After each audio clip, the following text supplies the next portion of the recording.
473 in 2010 to 352 in 2011. All right. Well, I wasn't fortunate enough to hear the comments, so I wouldn't be able to comment on that. But can you provide us with these figures as well? All right, in terms of The police records of the murders and burglaries and those crimes that she listed. and for which period? 2000, between last year and this year, and last year and year before, if the rate really was dropping as it was stated here. All right. Okay, I'll get that information. Right. We have time for one more question. Keep me very brief. I just want to take up on two questions. First of all, I'm hearing about this 30% reduction. Yesterday when I spoke to Homicide again, their figures were 35 murders this year, 36 last year. Somehow they had missed that 30%. Apparently to me, somebody is just playing with figures.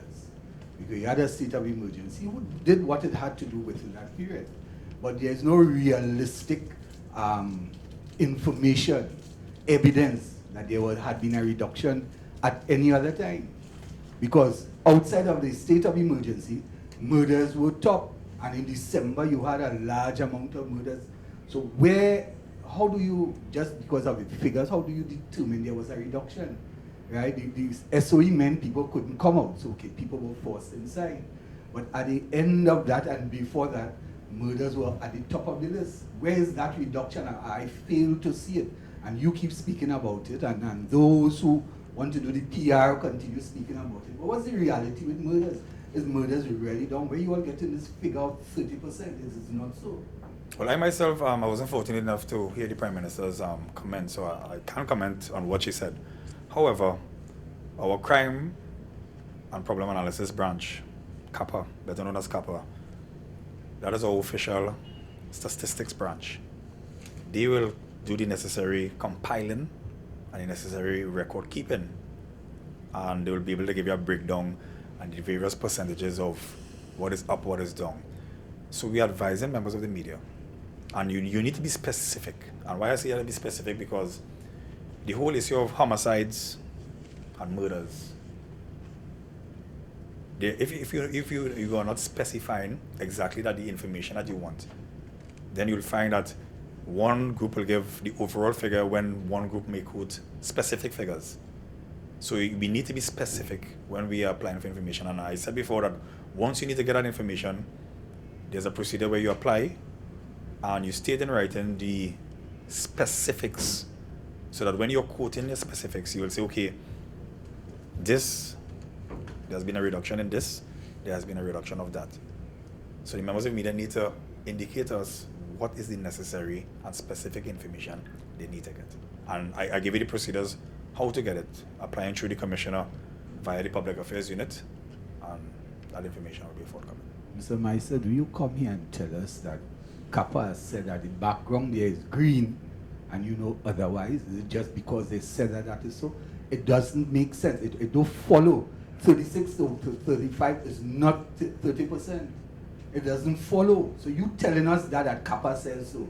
The facts before the citizens of Trinidad and Tobago says something different.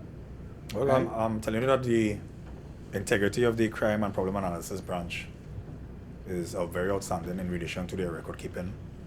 So that information is as good as gold coming from our CAPA branch. So I'll take one more question and we'll go. Okay, and you spoke of, I missed the gist of it, but in terms of the authority of a civilian, right? What authority does a civilian have to defend themselves, right? Whether it's by an attacker, whether a police has done an injustice to them, and you would say go and report, and that, I mean, unless you are your head is buried in the sand or you're living in a different country, that don't work. Not working, that don't work. You think about a person going and report against a police officer, right? It don't happen. It don't go anywhere.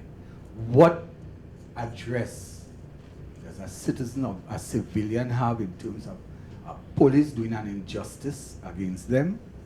And what is the rights of a person to defend themselves?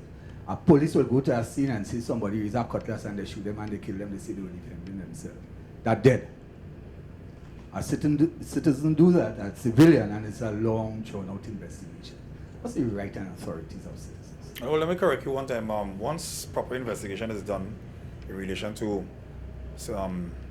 citizens defending themselves, I assure you that the proper investigation will be done. And in the past, it would have been proven that persons who would have defended themselves, obviously, we must have an inquest to unearth the truth. So persons would have defended themselves on many occasions in the past. Persons would have given the information and they were exonerated based on the information and investigation.